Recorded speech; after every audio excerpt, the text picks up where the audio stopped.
Hello! Have you ever thought what is gonna happen if there is struggle between national or racial group? This issue relates to the word social Darwinism. Our group from Indonesia group have the answer for you in this video. Let's see. Let's begin with Charles Darwin. The word Darwinism was originated from Charles Darwin. He was a British scientist who was born in 1809. He was a son of the rich doctor, and his father wanted him to be a doctor as well. But he's interested in the environment and liked to do the experiment about animal and plants instead. After 2 years of studying doctorate degree, his father sent him to study liberal art at Cambridge University instead. He met many priests who is interested in natural science as him. Then he was invited to travel the world with HMS Beagle. Since he arrived at the Galapagos Island in Pacific Ocean, he has found various species of finch bird. There were up to 14 species of finch bird in various islands of Galapagos. Each of the finch beak has different size and shape depending on the food and environment of each island they live in. After he went back to England, he published several books, but the most important was the book called On the Origin of Species by Means of Natural Selection, or it was simply called The Origin of Species. In this book, Charles Darwin proposed a theory of evolution. The theory of evolution of Charles Darwin said that, in order to survive, living things such as human, animal, plant, or tiny living things have to adapt to the new surrounding, and only those who could adapt would be able to survive. For the theory of natural selection that was mentioned in the book called The Origin of Species, refer to those animal or plant that could not adapt would become extinct. Herbert Spencer, who is a British sociologist, took the theory of evolution of Charles Darwin to apply with human society. He named the phrase social Darwinism and also created the phrase survival of the fittest, by emphasizing mainly on the human being. Only those who have the perfect genetic could survive. Then there was the criticism that for human, in order to develop, we have to limit the duty of people who have the lower genetic. Herbert Spencer used the statistic data by measuring from the health of people in the upper class or the rich people of the society. So people who come from the upper class always succeed or have better life quality than those who come from the lower class. The difference between social Darwinism and Darwinism is that Darwinism is the theory of natural selection, which is all kind of living thing that could not adapt would not be able to survive and extinct at last. While the social Darwinism is the choice of which species of organism is the most fit. It relates to the phrase survival of the fittest by emphasizing mainly on humans that live in a society. Those who have the perfect gene could survive. Later on, there were so many more ideas and criticism that come out from social Darwinism. Move on to the following idea of social Darwinism. After the beginning of genetics by Herbert Spencer, it was continued by Francis Galton, a British anthropologist lived during 1822 till 1911. He introduced the word eugenics. This is the science that believes genetics or genes are factors that indicate the identity and behavior of human beings. The theory of eugenics is the practice of advocacy of improving the human species by selectively mating people with specific desirable hereditary traits. Its aim to reduce human suffering by breeding out disease, disability, and so-called undesirable characteristics from the human population. It could be said that the more suitable race or strain of birth, a better chance of prevailing speedily over the less suitable. Social Darwinism, the popular theory in the late 19th century that life for humans in society was ruled by the survival of the fittest. And move to the next idea, which is imperialism. It's a policy or ideology of extending a country's rules over foreign nations, often by military force or by gaining political and economic control of other areas.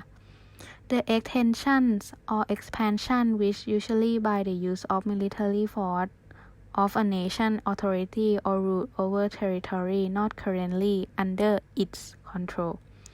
This is accomplished through the direct acquisition of land or economic and political domination.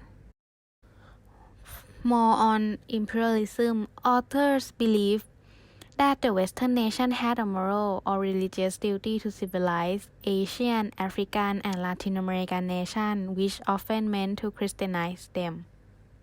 From all ideas above, it resolved as social Darwinism. However, when his theory was united with Spencer's socially inclined conception of survival, the result was social Darwinism, a theory about competition for survival among human race and social classes. It has been used to justify imperialism, racism, eugenics, and social inequality.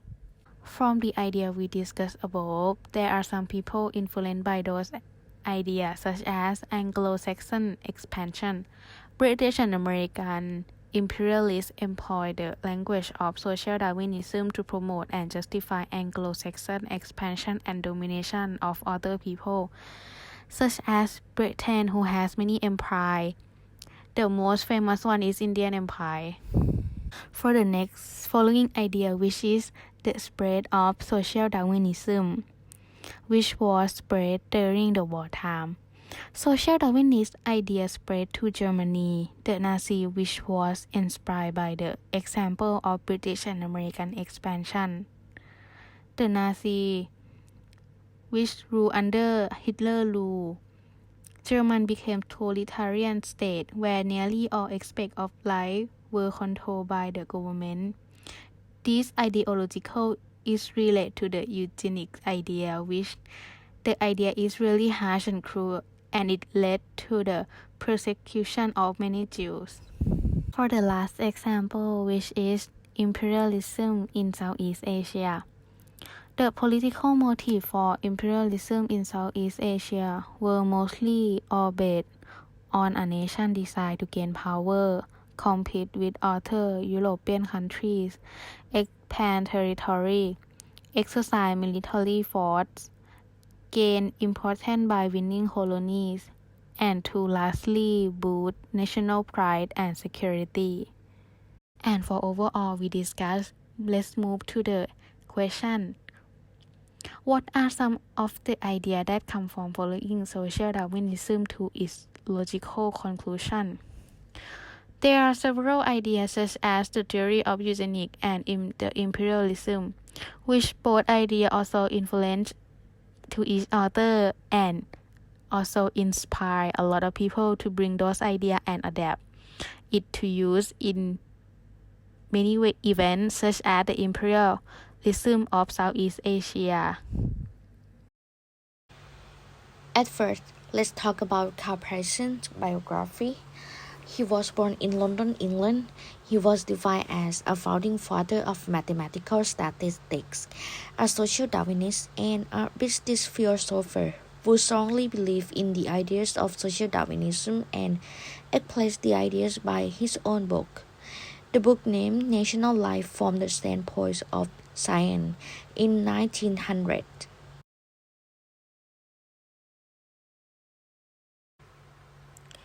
In his book, he mentioned our social evolution and social race, including white European supremacy, social Darwinism, racism, nationalism, and social inequality. Patsarin refers to bad stock as the lower races of man, while he strongly agreed that stronger species of humans is Europeans. He believes that the white people could not live together along with the lower races or black people. By his alternative solution, the stronger species would survive by killing the other species, because the Europeans claim that taking over other civilizations is to advance the human race. According to his quote, he said, "I should say 1,000 times better for him that he should not go than that he should settle down and live alongside the inferior race. The only healthy alternative is that he should go and completely write out the inferior race. In addition, if the lower races were still not in progress, our society could not become a civilization. Another solution is that the lower races needed to progress or to be limited, but there were a few successful cases of a great civilization. For example, American and Australian nation. However, if the whites and the dark people could live together, racial development will no longer progress, and it also remains the struggle of the race against race, and of the nation against the nation. As he mentioned, when the white man and the dark shall share the soil between them. But believe me, when that day comes, mankind will no longer progress, man will stagnate. Or in all, it shows that Patsarin promotes imperialism through the concepts of civilization and social attitudes. Okay, moving to the example that I put here is the Philippines and American War. This war fit to the idea of imperialism and the idea of cowperson, which is superior race, will progress the racial development of inferior race. So the Philippines and American War was the conflict between the First Philippine Republic and the United States that lasted from February the 4th, 1899 to July the 2nd, 1902. The conflicts arose when the First Philippine Republic objected to the term of the Treaty of Paris, under which the United States took possession of the Philippines from Spain after the end of Spanish-American War. The first fighting began on February the 4th, 1899, and it became known as the 1899 Battle of Manila. The war lasted for 3 years, and it officially ended on July the 2nd, 1902, with a victory for the United States. However, some Philippines groups led by veterans of the Katipunan, it was like the revolutionary groups or organizations continue to fight against the American force for many more years. As a result, this war caused a lot of deaths for Filipinos people, and the United States becomes colonized the Philippines. For the impacts of the colonizations, importantly, the United States sends American treasures, around 600 people, to the Philippines by the USS Thomas ships. They were known as Thomasites to establish education for the Philippines. On the slides, it is a pictures of some of Thomasites with Filipino children. So this war is like the war of nations against nations, or race against race, as Carl Preston thought. And after the colonizations, the United States have done many things for the Philippines. So this can be used the idea of social Darwinism and the idea of superior race progress the inferior race of cow peasants.